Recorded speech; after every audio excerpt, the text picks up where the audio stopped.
Okay, this is the second video in week 7 of Church History 1, and we're going to be talking in this video about the Crusades. This is not one of the brighter topics that we will deal with in terms of church history. As a matter of fact, we have much to live down as a result of the Crusades, but it is part of church history and we must deal with it and we must learn from it.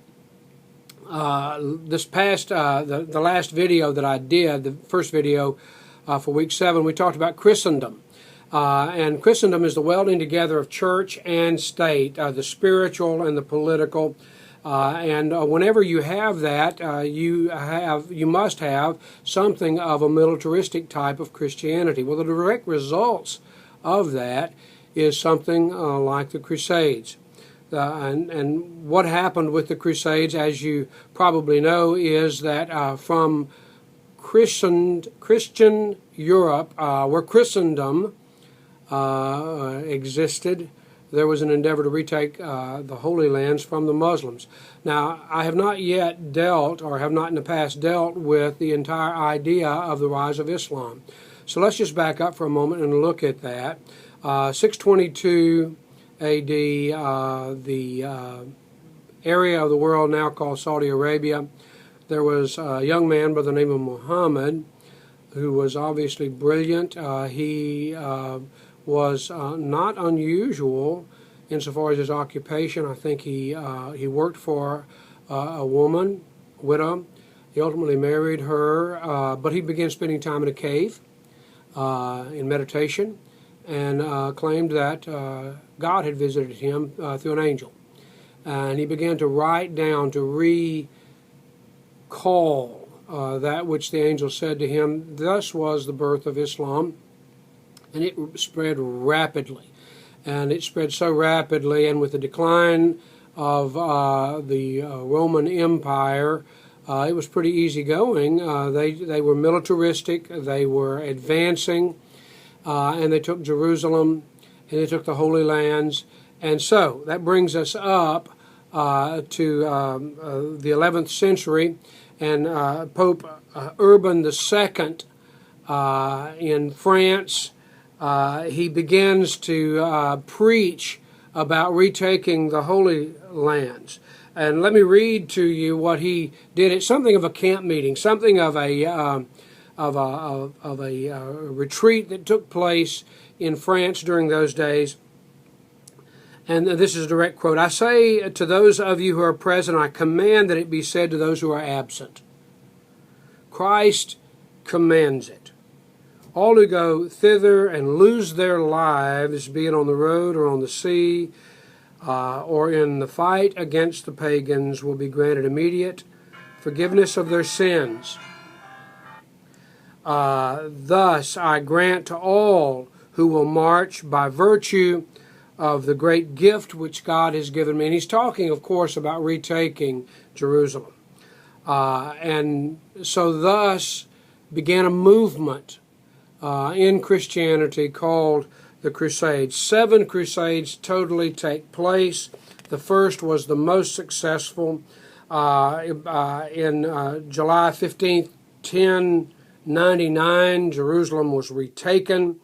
Many things took place. A guy by the name of Peter the Hermit led peasants in this crusade. They marched immediately to Constantinople to, in essence, unify with the Eastern Church. That was part of the idea.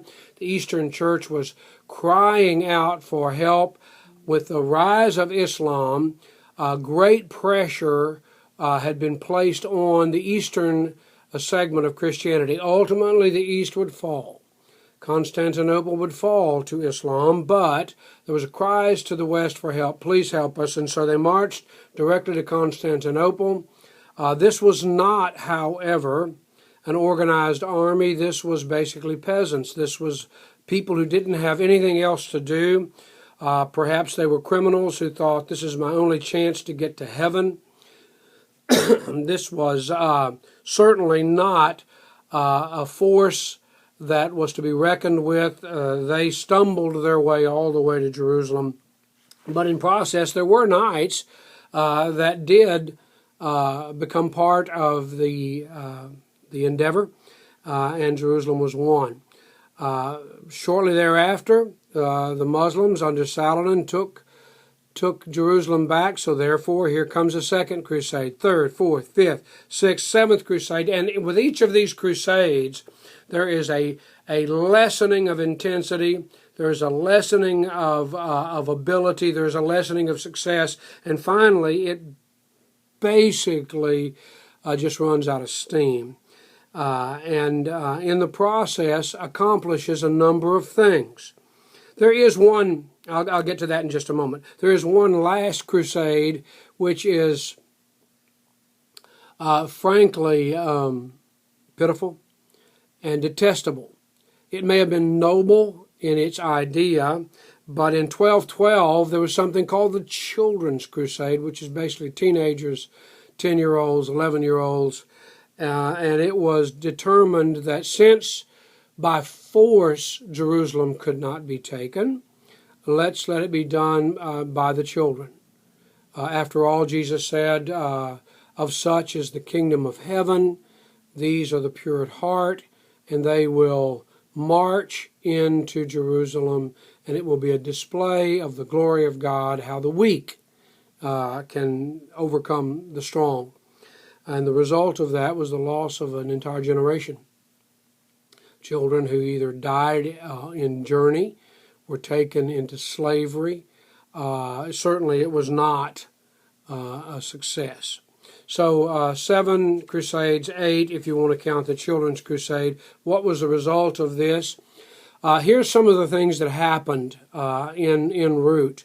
Remember, there was this animosity between East and West. Now, despite the animosity and the division, despite that, the Patriarch of Constantinople had called and asked for help. So here come the Crusaders, and they are marching to Constantinople, then down to Jerusalem. Well, these are itching for a fight. And so there were two things that happened in addition to that endeavor to slaughter the Muslims. One was that they didn't like the people in the East, and so at times they would kill Eastern Christians. They would wipe out entire villages, just simply, perhaps as practice. They also did not like the Jews because, in fact, it was the Jews, they said, that had killed Jesus in the first place, and so they killed the Jews. Now, this entire endeavor had been an endeavor to regain the honor of Christ. The pagans, the infidels, are trampling on holy ground. We who are strong must go and reclaim the honor of Christ. And this is an example. Whenever we try to fight for God, we end up making God look bad. Because in an endeavor to fight for the honor of Christ, they dishonored Christ. So the obvious distrust between East and West was increased. Jews were killed. Eastern Christians were killed. There was an increased alienation between East and West. But what did happen?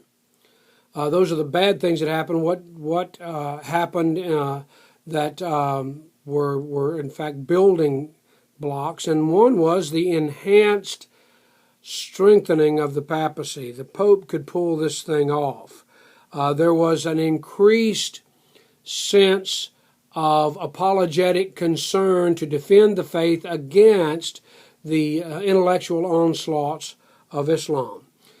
Another result of the Crusades was the creation of a militaristic order within Christianity. The ultimate of that ultimately will be the Jesuits, but the Knights Templar, the Knights of the Temple, the Hospitallers, I hope I'm saying that right, the Knights of St. John of Jerusalem, the Teutonic Knights. These combine the monastic concept with a militaristic approach, and again, the Jesuits are an aspect of that ultimately in history. Another result of the Crusades is a rise in a militaristic approach to heresy. Now, I don't have to tell you that this finds bad results later during the Reformation in the sense that people began to be burned at the stake for heresy. Now, in the past, it was the pagan state burning Christians at the stake for believing in Jesus. And then we find that within Christianity, there is a militaristic view that burns heretics at the stake. And so we have the Spanish Inquisition, the Catholic Church, that begins to kill infidels who rise up and defy Christianity. But believe me, within the Protestant Reformation, there were those who executed papists, as they would say it. And this is not a good story in the history of Christianity. It is the welding together of Christianity and state which produces a militaristic approach. One positive aspect of the Crusades was economic development, because the cross-pollination between East and West did produce certain economic advances. The opening up of trade that was positive for church history. And thus we close a bad page in the history of the church, the Crusades. And for that, we today must own up to it and say that that was not Christianity, that was Christendom. We do not hold to the welding together of church and state in a militaristic fashion, and for that we repent. May God help us as we hold up the standard of true Christianity in our day. God bless you.